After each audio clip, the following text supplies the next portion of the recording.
I want to talk about Hollywood for a minute and their weird, bizarre system of values or lack thereof.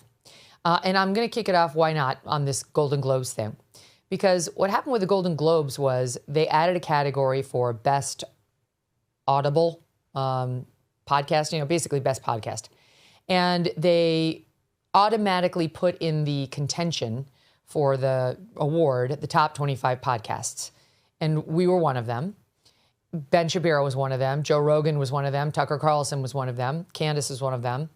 And then it was brought to my attention by someone connected with this whole system that if you want to actually be considered, you have to go talk to the Golden Globes people, like some voters out there who will determine whether you actually get the nomination and then, of course, whether you win.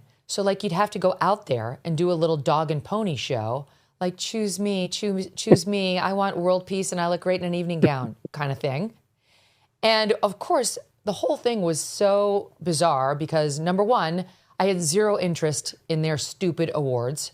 I've made the point repeatedly on this show that I came up under the Roger Ailes era where we at Fox were not even allowed to submit for any kind of an award. And I'm talking about it like a respected award, like a Pulitzer, forget Golden Globe.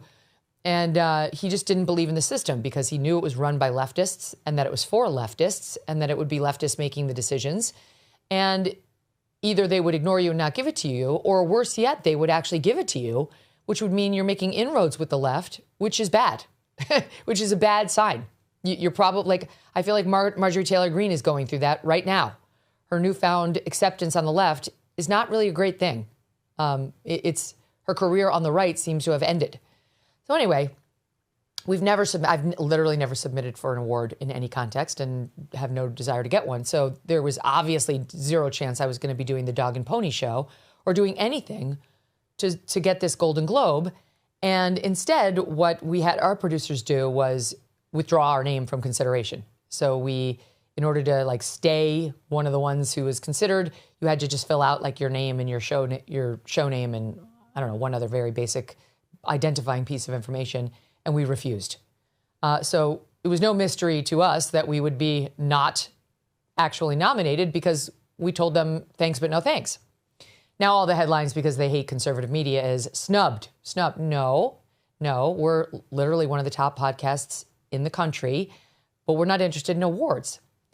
Now, others on the list did it differently. Our mutual friend Ben was very open about the fact that he campaigned for it. He wanted it. He took out a billboard in Times Square. He did the dog and pony show. He wanted the Golden Globe. He didn't get nominated. He didn't even get the nomination. Instead, they nominated, and by the way, Joe Rogan, who blows all of us out of the water when it comes to ratings, did not get the nomination. Like, it's ridiculous that you would do this award and include Mel Robbins, who spends her day spewing a bunch of bullshit you'd read in your fortune cookie, and not Joe Rogan, who is the undisputed king of this medium. On the first year, you're offering the Golden Globe for it. So to me, all of this just speaks to the overall false god that Hollywood is for some people, provides for some people, and how the whole thing is rigged. It's not an honest system. When you see somebody win an award at the Golden Globes now, this isn't just the best actor or the best picture. This is someone who's prostrated themselves in front of these Hollywood weirdos whose opinion, I guess, means something to someone, but not anyone I know. And they try to parlay that into you believing this is quality. And it explains some of the disconnect between what we see as movies and books and other things that we like and what the left, which controls those industries, the arts, tells us is good and valid and worth having as a part of your media diet. Now, you are as immersed in all of these worlds as anybody I know. You've literally written some of the screenplays for the biggest movies we've had in America. You're a very successful, prolific author, so you write books. You're also in the podcasting world. And there's probably other accomplishments beyond that, Andrew. So you're the perfect person to ask about all of this.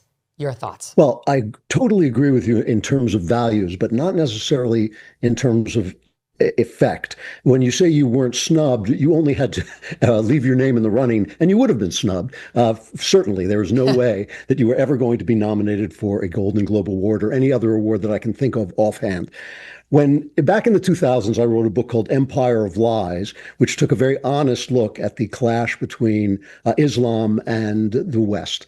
And when I put the last period on the manuscript, I walked, this is absolutely true. I walked into the bathroom, I looked in the mirror, and I said, can you live with the fact that you're never going to win another award? Because I'm the recipient of multiple literary awards, the highest awards in my particular field. I've won the Mystery Writers of America Award twice.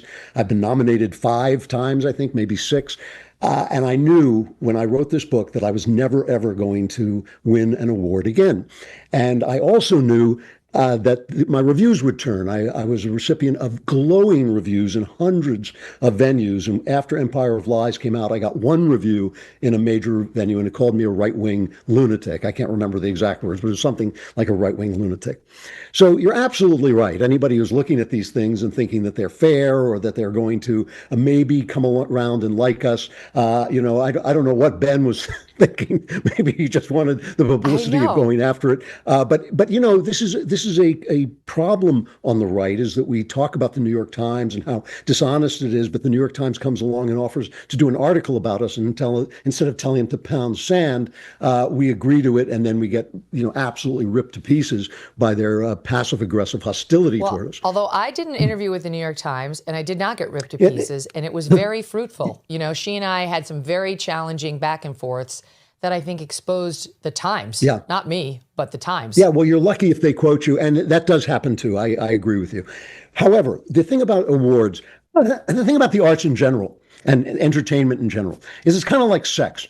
You experience sex in the moment as fun, but over the long term, it's a very deep spiritual experience that's going to have an effect on your life in a very rich and multiple ways according to how you do it. So if you treat sex lightly your whole life, you're going to end up in a bad place. Whereas if you treat it as part of commitment and love, you're going to end up in a much better place. And the same thing is true with the arts. We experience the arts as fun, entertainment, but the way the arts affect us over time is going to have an effect on our society as a whole and on some people's, especially young people's, souls, as a whole. And I think the problem with the right is we just haven't paid enough attention to this. We have no awards that we run until Trump took over the Kennedy Center and started to give Kennedy Center awards from the right.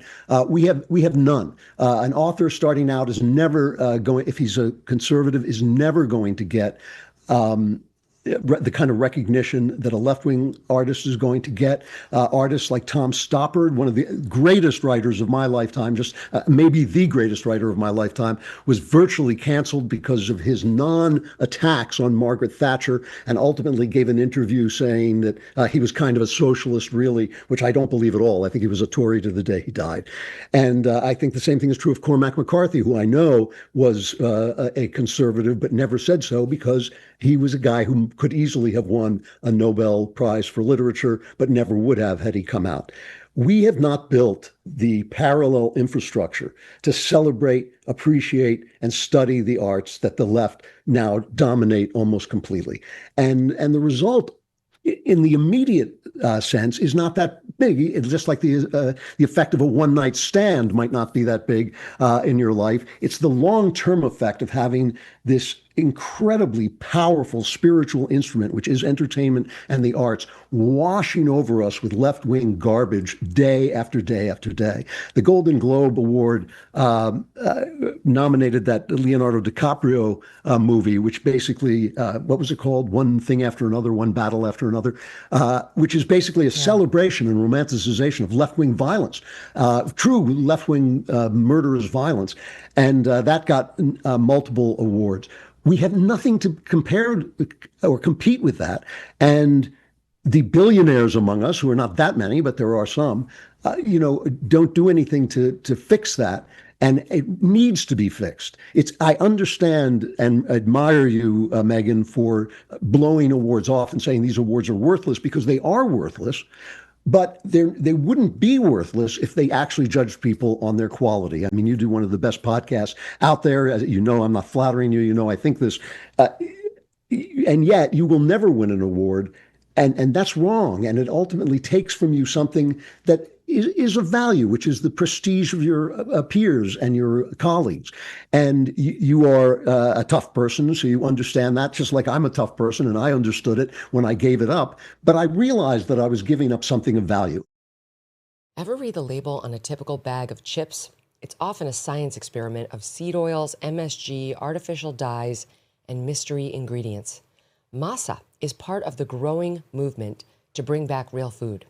Masa chips contain just 3 ingredients: organic corn, sea salt, and 100% grass-fed beef tallow. Not only do these chips avoid the bad stuff, they also taste delicious too. Snacking on Masa chips is nothing like eating regular chips. With Masa, you feel satisfied, light, and energetic with no crash and no bloat.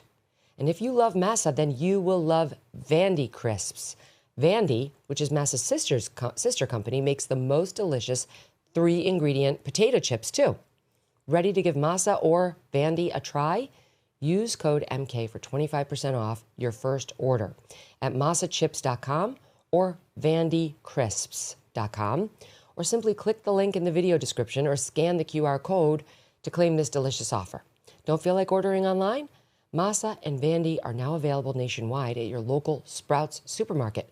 Stop by and pick a couple of bags up before they're all gone.